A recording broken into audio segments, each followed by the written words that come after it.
नमस्कार। 27 जनवरी से 2 फरवरी का राशिफल लेकर आपके सामने उपस्थित हुआ हूँ।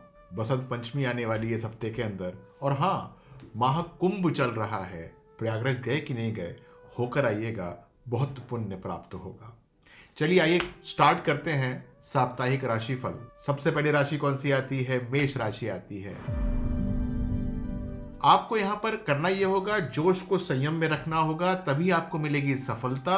28 जनवरी को चंद्रमा धनु में होगा, नई ऊर्जा और साहस देगा आपको। 30 जनवरी को मंगल वक्री मिथुन में आपको निर्णय लेने में थोड़ी सी प्रॉब्लम्स दे सकता है। 1-2 फरवरी को चंद्रमा कुंभ में होगा, यात्रा के नए अवसर आपको मिल सकते हैं। अच्छा, यदि मैं आपके करियर और वित्त की बात करूं, व्यवसायिक मामलों में तेजी आने वाली है, और 28 जनवरी को तो आर्थिक लाभ होने वाला है। स्वास्थ्य की बात करूं तो सिर के दर्द और नींद की समस्या आपको बनी हो सकती है, इसका आपको निवारण करना होगा। और 31 जनवरी को यदि मैं बात करूं तो मैं ये बताना चाहूंगा कि प्रेम और पारिवारिक जीवन के अंदर उतार चढ़ाव आप महसूस करेंगे। उपाय आपको क्या करना चाहिए कि मंगलवार के दिन हनुमान जी के मंदिर जाना चाहिए, वहां पर नारियल चढ़ा के आना चाहिए। बसंत पंचमी के दिन माँ सरस्वती की पूजा कर लीजिएगा, बहुत अच्छा होगा। कोशिश कीजिएगा कि उस दिन पीले कपड़े पहनकर घर से बाहर निकलें। और कुंभ की बात तो मैंने पहले की है, जाकर स्नान कर लीजिएगा। बात करते हैं वृषभ राशि की, यानी कि टॉरस साइन की। तो सबसे पहले तो संयम और समझदारी से बड़ा लाभ मिलने वाला है आपको। संयम रखिएगा और समझदारी रखिएगा। चंद्रमा जब मकर में होगा 28 तारीख को, तो करियर के अंदर आपकी नई संभावनाएं बननी शुरू हो जाएंगी। 1-2 फरवरी को चंद्रमा मीन में होगा, मानसिक शांति मिल जाएगी, आध्यात्मिक रुचि बढ़ जाएगी। कार्यस्थल के ऊपर काफी पॉजिटिविटी और नई जिम्मेदारियां मिलने की संभावना नजर आती है। निवेश आपको सोच समझ के करना चाहिए, क्योंकि इसके अंदर नेगेटिविटी हो सकती है। यदि मैं बात स्वास्थ्य की करूं तो पेट और कंधों को आपको विशेष रूप से देखना होगा, यहाँ पर परेशानी होने की संभावना आपके जीवन में है। और यदि मैं बात करूं प्रेम की, तो प्रियजनों से विवाद हो सकता है आपका इस हफ्ते के अंदर, बच के रहिएगा। आपको कुछ उपाय भी करने चाहिए। शुक्रवार के दिन माँ लक्ष्मी के मंदिर में गुलाब को अर्पित कर दीजिएगा, इससे लाभ होगा। और जिस दिन होगी बसंत पंचमी, उस दिन घर के अंदर पूजा के स्थान पर पीले फूल अवश्य रख लीजिएगा। और हाँ, यदि गाय आसपास मिल जाए तो हरा चारा खिला दीजिएगा, बहुत अच्छा लाभ मिल जाएगा। अब बात करता हूं मिथुन की। सबसे बड़ी बात यह है कि स्पष्ट सोच और धैर्य से आपको आगे बढ़ना होगा, यह आपके लिए बहुत इंपॉर्टेंट है। चंद्रमा जब मकर में होगा 28 तारीख को, तो आपकी वित्तीय स्थिरता के मुझे संकेत मिलते हैं, यानी कि काफ़ी स्टेबिलिटी आ जाएगी, काफ़ी अच्छी बात हो जाएगी। मंगल जब वक्री हो रहा है मिथुन राशि के अंदर, तो आपको जल्दबाजी से बचना होगा। कोई बड़ा निर्णय लेने से पहले किसी विशेषज्ञ की, यानी कि मेरी सलाह ले सकते हैं आप। 30 जनवरी के बाद आप अपनी यात्राओं की योजना बना सकते हैं। स्वास्थ्य की यदि बात करूं तो त्वचा यानी कि स्किन और गले की परेशानी आपको सता सकती है। प्रेम की यदि बात करूं तो प्रेम के अंदर यदि कोई बात आपने छुपा के रखी हो, तो उसको जरा बातचीत के जरिए निपटाने की चेष्टा कीजिएगा। ध्यान दीजिएगा कि बुधवार के दिन गणेश जी के मंदिर में जाकर दुर्वा चढ़ा दीजिएगा, बहुत अच्छा लाभ मिल जाएगा। और हाँ, आप कुंभ नहा के अवश्य आ जाइएगा, ठीक है।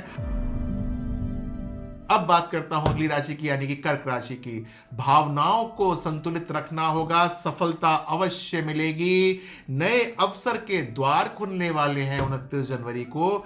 1-2 फरवरी को मानसिक शांति बहुत अच्छी मिलेगी और आध्यात्मिकता बढ़नी आरंभ हो जाएगी। हो सकता है कि आप कोई ऐसा एक टूर बना ले जिसमें आपको काफी अच्छा लाभ मिलना शुरू हो जाए। 30 जनवरी के बाद धन लाभ होना शुरू हो जाएगा। स्वास्थ्य की बात अगर मैं करूं तो स्वास्थ्य ठीक रहेगा, लेकिन थोड़ा सा मानसिक तनाव रह सकता है। मेडिटेशन करने से आपको अच्छा खासा लाभ मिल सकता है। परिवार से जुड़ी अच्छी अच्छी खबरें मिलेंगी। उपाय मैं आपको बताना चाहता हूं, बड़ा इंपॉर्टेंट, शिवलिंग पर सोमवार के दिन जल चढ़ा दीजिएगा, लाभ मिलेगा। बसंत पंचमी के दिन घर में पीले चावल बनाइएगा, इससे भी आपको लाभ होगा। कुंभ यदि जाए तो वहां पर दान अवश्य कर दीजिएगा। सिंह राशि की बात करता हूं, सबसे इंपॉर्टेंट बात यह है जोखिम लें लेकिन सतर्क रहें। जोखिम से आपको लाभ मिलने वाला है, करियर के नए अवसर मिलेंगे इस जोखिम से भाई। हाँ अच्छा, मंगल आपका जब वक्री होगा तो निवेश में आपको सावधानी बरतनी होगी। प्रमोशन के मुझे योग नजर आते हैं, मेहनत जारी रखिएगा, कहीं छोड़ मत दीजिएगा। 30 जनवरी को नई योजनाओं से धन निवेश आपको करने के अवसर प्राप्त हो सकते हैं। स्वास्थ्य की बात करूं तो हाई ब्लड प्रेशर है तो डॉक्टर से बात कर लीजिएगा, दवाई के अंदर चेंजेस मुझे नजर आते हैं। प्रेम की यदि बात करूं तो रिश्तों के अंदर विश्वास बना के रखिएगा, एकदम आप इधर उधर मत हो जाइएगा, ठीक है। सूर्य को रविवार के दिन जल चढ़ा दीजिएगा। बसंत पंचमी को मां सरस्वती की वंदना करने से काफी अच्छा लाभ मिल जाएगा, ध्यान रखिएगा। अब मैं बात करता हूं कन्या राशि की। संतुलित सोच से हर समस्या का हल संभव है। कहीं पर भी फंसे होंगे तो आप यदि संतुलित रखेंगे अपनी सोच तो आपको काफी अच्छी पॉजिटिविटी मिल जाएगी। काम में प्रगति होगी लेकिन धैर्य रखना बहुत जरूरी है। 30 जनवरी के बाद निवेश के लिए समय थोड़ा सा आपके लिए ठीक है। यदि मैं स्वास्थ्य की बात करूं तो आंखों को आप जरा देख लीजिएगा, उस पर समस्या आ सकती है। और यदि मैं प्रेम की बात करूं तो परिवार के अंदर कोई नया सदस्य आके जुड़ सकता है आपके साथ। उपाय अगर मैं आपको बताऊं तो बुधवार के दिन विष्णु जी के मंदिर हुआइएगा, लाभ देगा। बसंत पंचमी के दिन केसर का तिलक अवश्य लगा लीजिएगा, इससे आपको बहुत अच्छा लाभ प्राप्त हो जाएगा। अच्छा, बात करता हूं मैं तुला की। इसके लिए सबसे इंपॉर्टेंट बात यह है कि आपको बना के रखना पड़ेगा संतुलन, क्योंकि आपको नए नए अवसर प्राप्त होने वाले हैं, बहुत अच्छा होने वाला है। जब चंद्रमा कुंभ में होगा तो नए नए विचार आएंगे, बहुत अच्छा लाभ होगा। करियर के अंदर भी काफी अच्छी पॉजिटिविटी आने की संभावना है।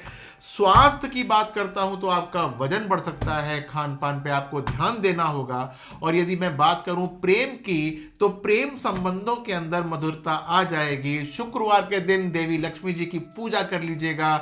वसंत पंचमी के दिन पीले वस्त्र पहन लीजिएगा। कुंभ यदि गए हो तो दान कर दीजिएगा, बहुत अच्छा लाभ मिलेगा। धनु राशि वालों, बड़ा सोचें और अवसरों से लाभ लें, यानी कि कोई भी अवसर प्राप्त होगा तो उससे आपको लाभ मिल जाएगा। जब चंद्रमा होगा मकर राशि के अंदर, करियर के अंदर हो जाएगी आपकी प्रगति। मंगल जैसे ही वक्री होगा मिथुन के अंदर 30 जनवरी को, तो यात्रा में आपको सावधानी बरतनी होगी। प्रमोशन के योग नजर आते हैं। स्वास्थ्य की बात करूं तो हड्डियों के अंदर खासतौर से परेशानी आ सकती है। और यदि प्रेम की बात करूं तो परिवार से सहयोग मिल रहा है। गुरुवार को पीले वस्त्र दान कर दीजिएगा, लाभ ही लाभ मिल जाएगा। मकर राशि की बात करता हूं, संयम रखें और योजनाएं बनाएं, सफलता आपकी प्रतीक्षा में है। 28-29 जनवरी को चंद्रमा मकर के अंदर आपसे कहेगा कि भाई करियर के अंदर आगे बढ़ जाइए। मंगल अगर वक्री होता है मिथुन के अंदर तो आपके कार्यस्थल पर लेकर आएगा चुनौतियां, लेकिन आप भवसागर पार कर लेंगे, चिंता मत कीजिएगा। यात्रा और संचार यानी कि टेलीकम्युनिकेशन से आपको लाभ मिलने वाला है, लेकिन कार्य क्षेत्र के अंदर दबाव रहने की संभावना है। कोई नए प्रोजेक्ट के अंदर निवेश सोच समझ के कीजिएगा, एकदम यकायक मत कीजिएगा। घुटनों में परेशानी होने की संभावना है। योग और आयुर्वेद का आप सहायता ले सकते हैं। यदि प्रेम की और परिवार की बात करूं तो पारिवारिक विवाद यहां पर हो सकता है। जीवन साथी के साथ मतभेद यहां हो सकता है। यदि मैं उपाय की बात करूं तो शनिवार को शनि मंदिर में तेल और दाल दान कर देंगे। और यदि बसंत पंचमी को पीले वस्त्र पहनेंगे तो क्या मजा आ जाएगा, बहुत अच्छा हो जाएगा, लाभ ही लाभ मिल जाएगा। अब बात करता हूं कुंभ राशि की। सबसे बड़ी बात यह है, हर नई शुरुआत एक अवसर है, बदलाव को आपको अपनाना ही चाहिए। चंद्रमा कुंभ में होगा तो आपका आत्मविश्वास काफी अच्छा पॉजिटिव हो जाएगा, उत्साह मिल जाएगा। मंगल वक्री मिथुन में होगा तो आपके अधूरे काम पूरे हो जाएंगे। चंद्रमा जब मीन में पहुंचेगा तो आर्थिक मामलों के अंदर आपको बरतनी पड़ेगी सतर्कता, क्योंकि यहां पर परेशानी है।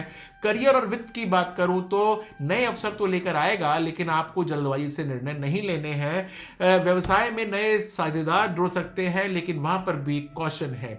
स्वास्थ्य की बात करूं तो सर दर्द या माइग्रेन होने की संभावना है। और यदि मैं बात करूं प्रेम की और पारिवारिक जीवन की, तो परिवार से बहुत अच्छी पॉजिटिव एनर्जी मिलने वाली है और दोस्तों से तो विशेष रूप से मदद मिल जाएगी। उपाय की बात करूं तो शनिवार को काले तिल और सरसों का तेल दान कर दीजिएगा। माँ सरस्वती की वसंत पंचमी के दिन पूजा कर लीजिएगा, गंगा स्नान कर लीजिएगा, कुंभ जाकर मजा आ जाएगा, गरीबों को भोजन भी करा दीजिएगा। मीन राशि, बात करते हैं दूरदर्शी रखें और धैर्य बना के रखें, आगे बढ़ें, आगे बहुत पॉजिटिविटी है, चिंता मत कीजिएगा।